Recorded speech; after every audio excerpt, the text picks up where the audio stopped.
Sir झुकते हैं देश के जवानों की शहादत में, जो कुर्बान हो गए देश की हिफाजत में। खुश नसीब वो जिनका खून देश के काम आता है, हर किसी के हिस्से में ना ये मुकाम आता है। जनाब सदर मोहतरम, अजीज साथियों और प्यारे बच्चों, आज जिस मौजू के लिए हम यहाँ इकट्ठा हुए हैं वो यौम आज़ादी है। तकरीबन 200 साल गुलामी के बाद हमें ये दिन नसीब हुआ है। प्यारे बच्चों, आज का दिन बड़े अदब और एहतराम से हम इसको मनाने के लिए इकट्ठा हुए हैं।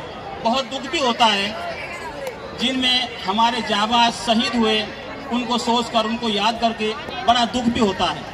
और खुशी इसलिए होती है क्योंकि वो अंधेरा जो हमारी ज़िंदगी में छाया हुआ था, हमारी लाइफ में छाया हुआ था, वो दूर हो गया, तो इसलिए हमें खुशी भी होती है।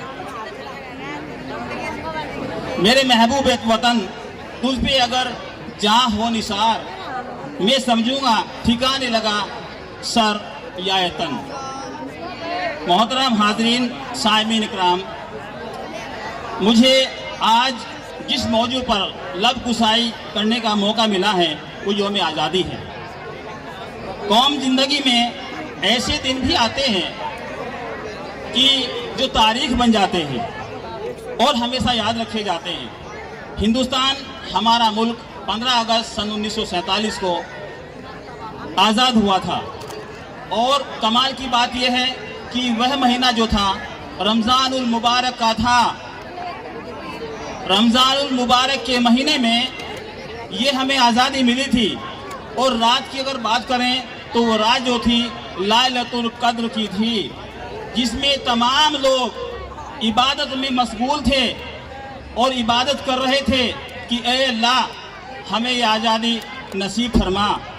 तो अल्लाह ने वो आज़ादी, वो खुशदिली, वो खुशखबरी हमें उस दिन अता फरमाई।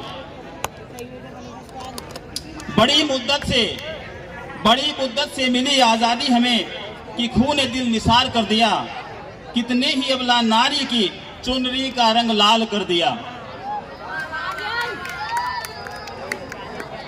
तकरीबन 200 साल की गुलामी झेलने के बाद 47 में हमारे देश को आज़ादी मिली।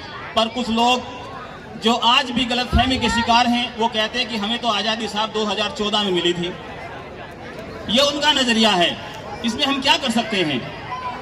और एक जानकारी मैं और आपको दे देता हूँ कि जिस तरह से 15 अगस्त को हमारा देश आज़ाद हुआ था, इसी तरह इसी दिन और 4 देश को भी आज़ादी मिली थी। वो 4 देश कौन हैं, उनके नाम मैं बता देता हूँ, जिनमें नंबर 1 पर बहरीन आता है। बहरीन को भी आज़ादी 15 अगस्त के दिन ही मिली थी। दूसरा उत्तर कोरिया और दक्षिण कोरिया आता है, इनको भी आज़ादी 15 अगस्त के दिन ही मिली थी। और एक लिechtenstein, ये भी 15 अगस्त को ही आज़ाद हुआ था। और एक है रिपब्लिक ऑफ कांगो, ये भी 15 अगस्त के दिन ही आज़ाद हुआ था।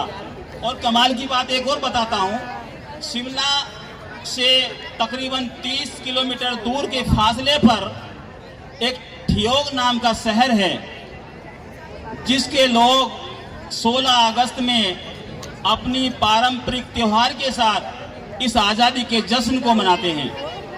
ये हमारा हिंदुस्तान है, इसमें तरह तरह के लोग, तरह तरह के समुदाय के लोग इकट्ठा होकर अपनी दिल की बातें करते हैं और थैंक गॉड कहते हैं, शुक्रिया उस मालिक का करते हैं जिसने हमें ये आज़ादी मिली थी।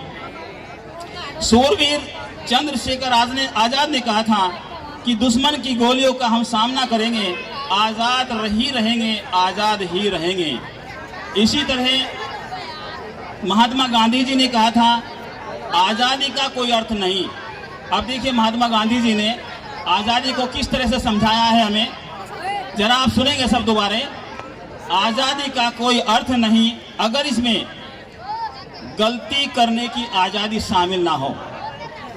देखिए, आज़ादी हम तभी मान सकते हैं कि हम गलती करें और वो हमारी गलती माफ़ हो जाए। ये है आज़ादी का असल मौजू। ये महात्मा गांधी जी ने कहा था।